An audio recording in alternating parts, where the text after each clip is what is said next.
ডেঙ্গির পাশাপাশি রাজ্যে এবার ম্যালেরিয়ার প্রকোপও বাড়ছে। কারণ সেপ্টেম্বর মাস পর্যন্ত ম্যালেরিয়া আক্রান্তের যে পরিসংখ্যান সামনে এসেছে রাজ্য স্বাস্থ্য দপ্তরের তরফ থেকে, সেই পরিসংখ্যান চিন্তা বাড়াচ্ছে বলেই মত চিকিৎসক মহলের। ডেঙ্গির পাশাপাশি লাফিয়ে লাফিয়ে বাড়ছে রাজ্যে ম্যালেরিয়া আক্রান্তের সংখ্যা। রাজ্যের স্বাস্থ্য দপ্তরের তরফ থেকে National Centre for Vector Borne Disease কন্ট্রোলকে যে পরিসংখ্যান দেওয়া হয়েছে তা রীতিমতো ভয় ধরাচ্ছে। National Centre for Vector Borne Disease কন্ট্রোলকে রাজ্য স্বাস্থ্য দপ্তর যে রিপোর্ট দিয়েছে তাতে বলা হয়েছে 2021 থেকে 2025 ম্যালেরিয়া আক্রান্তের সংখ্যায় ফার্স্ট বয় কলকাতা।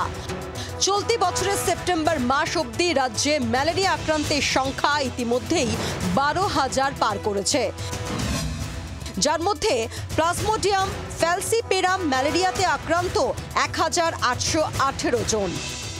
নভেম্বর মাস শীতের প্রাককালে এখনো কিন্তু ম্যালেরিয়ার বাড়বাড়ন্ত আমাদের রাজ্যে বিভিন্ন জেলাগুলোতে, বিশেষত কলকাতায় ফ্যালসিপেরাম ম্যালেরিয়াতে যেহেতু মানুষের মৃত্যু পর্যন্ত হতে পারে আর্লি ট্রিটমেন্ট না হলে, প্রপার ট্রিটমেন্ট না হলে, সে কারণে ম্যালেরিয়া থেকে সতর্ক থাকাটা খুব জরুরি।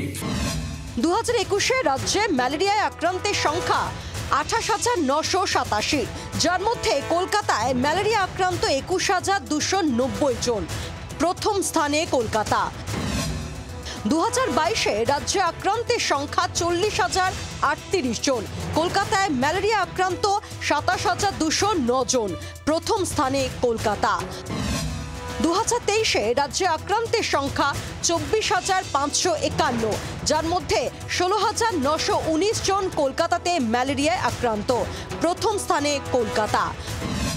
2024 সালে সব মিলিয়ে রাজ্যে আক্রান্তের সংখ্যা 20,830, যার মধ্যে কলকাতাতে 10,171 জন। প্রথম স্থানে কলকাতা। ম্যালেরিয়া আক্রান্তের যে পরিসংখ্যান, সেই পরিসংখ্যানের ক্ষেত্রে ফার্স্ট বয় শহর কলকাতা। আর এই পরিসংখ্যানের ফলে রীতিমতো উদ্বেগে রয়েছে জনস্বাস্থ্য বিশেষজ্ঞরা।